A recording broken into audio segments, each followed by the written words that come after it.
નમસ્કાર, આપ જોઈ રહ્યા છો જીકેએસ ન્યૂઝ ગુજરાતી। વાત કરીએ તો અરવલ્લીના બાયડના પથીપુરા ગામની દશામાના સાક્ષાત પરચો આપતી બાયડના પથીપુરા ગામની નાની બાળકી શ્રદ્ધાળુઓ દર્શન માટે ઉમટ્યા છે। ગુજરાતમાં દશામાના વ્રતનો અનેરો મહિમા છે। મહિલાઓ આસ્થા અને શ્રદ્ધા સાથે ભક્તિભાવથી પૂજન અર્ચન કરતા હોય છે। ત્યારે અરવલ્લી જિલ્લાના બાયડ તાલુકાના ગાબટ નજીક પથીપુરા ગામે નાની બાળકીના શરીરમાં દશામાં જાગૃત થઈ પરચો આપી રહ્યા હોવાની વાત વાયુ વેગે પ્રસરતા માતાજીના દર્શન માટે મોટી સંખ્યામાં ભક્તો ઉમટ્યા હતા।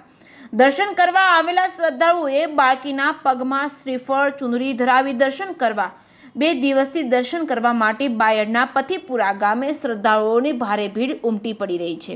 જીકેએસ ન્યૂઝ ગુજરાતી સાથે મયુર પોકાર, માલપુર।